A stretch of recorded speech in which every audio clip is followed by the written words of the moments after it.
Well, tonight on Connecticut's news station, a homicide investigation in the Elm City. What police are saying about a person of interest. Plus, scary moments at one high school, a gun found inside the building. Tonight, a student's facing charges. And curbing car break-ins. The search is on for suspects involved in a string of smash and grabs hitting multiple neighborhoods across the state. Plus, rolling back on mask mandates, where you're no longer required to wear a face mask here in Connecticut. Now at 6, this is Fox 61, Connecticut's news station.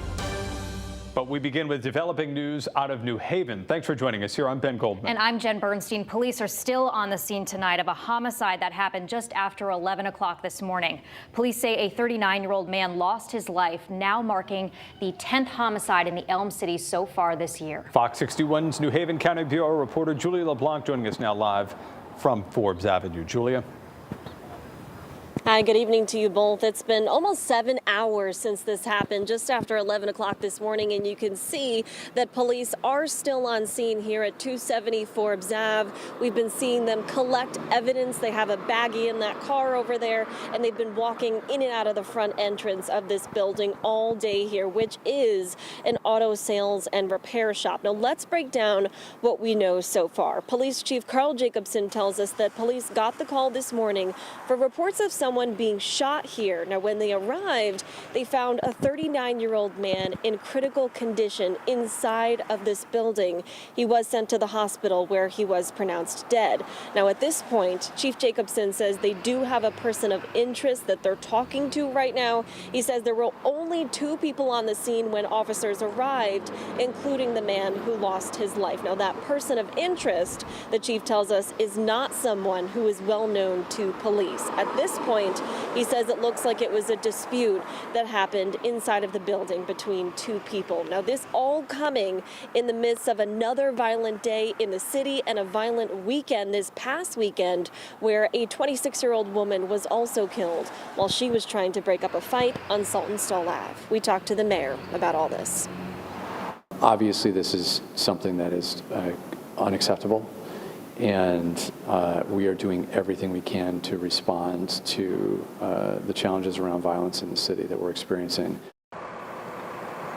Well, Mayor Elliker says that they're working on a multi-pronged approach to combat violence in the city, including investing more in underserved parts of New Haven, focusing on community policing and using new technology like cameras, stop sticks, and a machine to test ballistic evidence. All things they do believe will bring positive change to this community. Now, in the meantime, we are hearing from police that there is no threat to the general public at this time.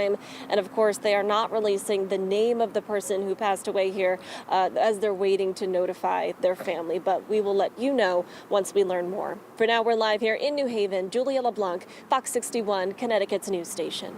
All right, Julia, thank you. Well, from Forbes Avenue in New Haven to across the city at Congress Avenue, police are also investigating after shell casings were found at the John C. Daniels School. Happened yesterday around 4 p.m. Police say shots were fired near the school's playground. They found 1 round of ammunition and 10 casings in the road. Police also reviewed security tapes and saw a black sedan driving through the scene, shooting at another dark-colored sedan. No word yet on the suspects. Police say they are increasing patrols near the schools. A high school student arrested several hours into the school day for carrying a gun in his backpack. Crosby High was placed under lockdown this morning during the investigation. The incident has students and parents shocked and alarmed. Fox 61's Samaya Hernandez live in the Brass City with the very latest for us. Samaya. Jen, some students tell me that there's a culture of fear, and they say that that student brought a gun here to protect himself. Now, they didn't feel comfortable speaking on camera, but they tell me they are deeply concerned. Extracurricular activities and no sign of police activity. All appeared normal outside of Crosby High School Thursday afternoon. A lone police car in front of neighboring Wallace Middle School hinting at a new normal. First time I heard about this, I know before people brought knives, but over the years progressed, they're bringing different types of weapons. Several hours into the school day, Waterbury police responding to a tip about a gun on school grounds. It's kind of scary. Police arresting 18-year-old LaShawn Nance, who they say carried a .22 caliber pistol in his backpack. Stuff like that has been happening a lot recently. I'm happy that they caught it before anything could have happened. It was loaded. Crosby and Wallace both placed under shelter in place during the investigation, a scenario that worries parents like Jay Toro, who received an alert from the school system. Worry not about me, but about the future of my kids. In a prepared statement, a district spokesperson said student safety is priority. The Waterbury Police Department and Waterbury Public Schools have a strong relationship and work vigorously in these circumstances to provide extra safety and police presence when a tip occurs. Toro says the issue of young people and guns is much bigger than Waterbury schools. How he got his hands on the gun, okay? The gun came from someplace. Somehow it was easy for him to get it. It's a problem. You believe it's a problem bigger than the school? It's, of course, it's not the school system. And Nance is facing gun charges, including gun theft and risk of injury. In Waterbury, I'm Samaya Hernandez, Fox 61, Connecticut's news station. Samaya, thank you. A Meriden City official has been arrested for allegedly driving drunk. Meriden City Manager Timothy Kuhn was arrested early Wednesday morning after reports were made of a car traveling the wrong way on Route 3. The car then crashed when attempting to exit. Kuhn's expected to appear in court May 30th. He released a statement apologizing and said he's not resigning at this time. Police are investigating a fatal crash on I-84 in Hartford involving a motorcycle. Police say a car rear-ended a motorcycle yesterday near exit 50, and the driver, identified as Jose Torres, was thrown off the bike. He was pronounced dead at the hospital. The driver and passengers in the car were not injured. The crash does remain under investigation. Well, also tonight, a driver is recovering after colliding with a school bus heading into West Hartford yesterday afternoon. It happened just after 4 p.m. at the intersection of North Main Street and Miller Road. The driver of the car was taken to the hospital. The extent of their injuries is unclear. Police say the bus from South Windsor had students on board, but no injuries were reported. All right, time for a check of the weather. A rainy morning in parts, and we could see even more this weekend. Chief Meteorologist Rachel Frank joining us now. Hi, Rach. Hi, we have 2 rounds of rain heading into the weekend. Round number 1 will arrive during the day on Saturday, which is looking like a washout. But Sunday, there will be some hope for some dry time before the second push of rain Sunday evening, Sunday night, into Monday morning. Right now, we're looking at the chance for a spot sprinkle, but most of the state is going to stay dry from here on out. We'll see clearing skies as we head through the evening, and the areas of patchy fog develop as we head towards daybreak tomorrow. Right now, we're in the mid to upper 50s for most of the state, although a little bit cooler in western Connecticut, close to 50 right now in Waterbury. Overnight lows will dip back into the upper 30s to right around 40 degrees as we head towards daybreak tomorrow. Any early areas of patchy fog or low visibility will break for a mix of sun and clouds, although I do think as we head through the afternoon, we'll generally start to lose that sun the later we get and the closer we get to sunset, the cloudier we end up getting, and that will pave the way for a wet weekend ahead. We're going to talk about the 2 rounds of rain in store for us and help you time it out so you can plan stuff outside coming up. Sounds good, Rachel. Thank you. Well, new tonight, COVID continues declining here in Connecticut. The current positivity rate at 2.8%. And in response to the drop in cases, Trinity Health of New England is ending its mask requirement at Connecticut facilities. Trinity announcing their updated policy today.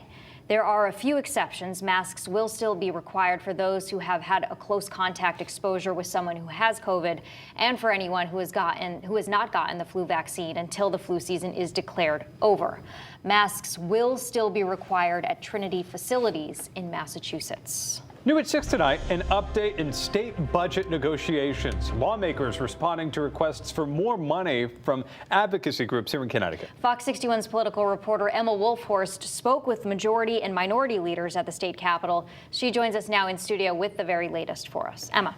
Jen, Ben, state Democrats put out their budget proposal for the next 2 years last week, spending about $400 million more than what Governor Ned Lamont proposed in his budget in February. But many groups across the state still saying it's not enough. An outcry from higher education leaders and nonprofits for more money. Nonprofit social services receiving only a 1% increase in funding in the legislature's budget, which the state's community nonprofit nonprofit alliance calls beyond disappointing and defies understanding. Education officials also speaking out, saying lack of funding for higher ed institutions will lead to layoffs and tuition increases. Democrats say their budget priorities are nonprofits, education, and tax cuts, and Republicans concur, saying today while they might disagree on how to get there, priorities within the legislature are in line.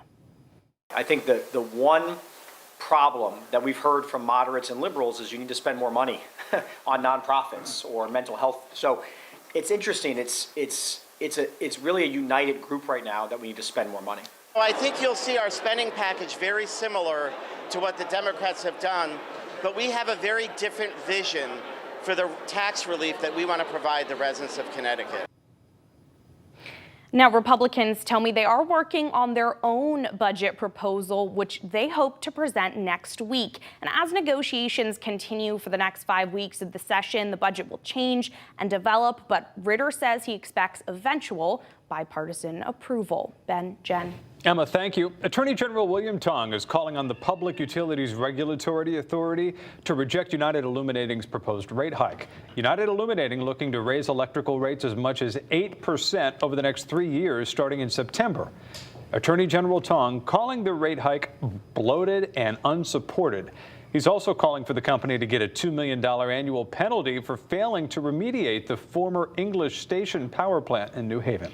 Stu Leonard Sr., the founder of the Stu Leonard grocery store chain, has died at the age of 93.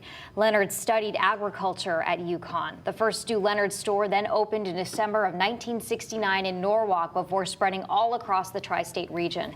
He is survived by his wife of 70 years, their 4 children, as well as 13 grandchildren and 11 great-grandchildren.